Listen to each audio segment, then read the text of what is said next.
अस्सलाम वालेकुम and welcome back to my YouTube channel. तो आज की वीडियो में हम डिस्कस करेंगे कि जब हमने कोई भी इंटरनल एक्सीडेंट रिकॉर्ड मेंटेन करना है तो उसके लिए हमारे पास एक जर्नल रिक्वायरमेंट्स क्या होती हैं। सबसे पहले अगर हमारे एक्सीडेंट में कुछ कैजुअलिटी हुई है तो उसका नेम, एड्रेस, मीन टू से कंप्लीट इन्फॉर्मेशन वहाँ पे मेंशन करनी है। लोकेशन ऑफ द एक्सीडेंट, किस प्लांट पे, किस साइड पे, किस एरिया में एक्सीडेंट हुआ था वो मेंशन करेंगे। डिटेल ऑफ ट्रीटमेंट गिवन, अगर फर्स्ट एड है, मेडिकल ट्रीटमेंट है तो किस हॉस्पिटल में दिया गया, डॉक्टर्स कौन थे, मेडिकल रिपोर्ट क्या थी, मेडिकल ट्रीटमेंट कितनी देर चला, कॉस्ट एलोकेशन क्या थी, सब चीज़ें अटैच करेंगे। डिटेल ऑफ एनी इक्विपमेंट और सब्सटेंसेस इन्वॉल्व, फोर्कलिफ्ट था, वहाँ पे लेड था, वहाँ पे लिक्विड मेटल था, क्या चीज़ थी, तमाम description of equipment and substances और मटेरियल भी क्लियरली मेंशन करेंगे।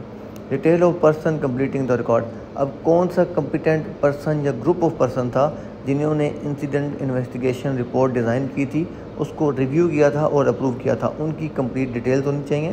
Eight the end record incident कौन कर रहा है, एम्प्लॉय डिटेल भी रिकॉर्ड कीपिंग का हिस्सा होगा। नेक्स्ट आएगा date and the time of accident, day time में हुआ, नाइट टाइम में हुआ, किस दिन का हुआ, संडे था, वीकेंड था या वीकडेज था, फ्राइडे था, सुबह में हुआ या रात में हुआ, तमाम चीज़ें क्लियरली वहाँ पे मेंशन की जाएंगी। डिटेल ऑफ इंजरी, कितने लोग इंजर्ड हुए और किस टाइप की इंजरी थी वो भी मेंशन करेंगे। Description of event causing injury, event की फुल डिस्क्रिप्शन, इवेंट हुआ कैसे था, क्या काम चल रहा था, किस लोकेशन पे चल रहा था, जो इन्वॉल्व पार्टी थी उसमें अनसेफ एक्ट किसका था, अनसेफ कंडीशन क्या थी, तमाम चीज़ें डिटेल के साथ यहाँ पे मेंशन की जाएंगी। Witness name and contact detail, जो विटनेस था, जिसकी स्टेटमेंट हमने अटैच किया है उन तमाम का एम्प्लॉय नंबर, नाम और कॉन्टैक्ट इन्फॉर्मेशन, ताकि फ्यूचर में भी अगर कुछ इन्फॉर्मेशन चाहिए तो हम उनको कॉन्टैक्ट बैक कर सकते हैं। उसके बाद ऑथराइजेशन सिग्नेचर, ऑथराइजेशन सिग्नेचर आपकी इंसिडेंट इन्वेस्टिगेशन टीम के भी हो सकते हैं, टीम लीडर के भी हो सकते हैं, या आपका एसेट ओनर के भी हो सकते हैं।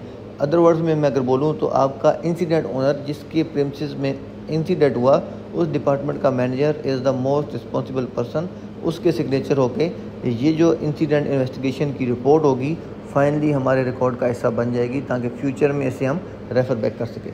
तो उम्मीद करता हूँ आपका ये topic incident investigation accident record keeping clear हो चुका होगा। अगर आपका कोई क्वेश्चन आप कमेंट सेक्शन में पूछ सकते हैं। नेक्स्ट वीडियो के लिए चैनल सब्सक्राइब करना और बेल आइकन दबाना ना भूलिएगा। आपके वक्त देने का बहुत शुक्रिया।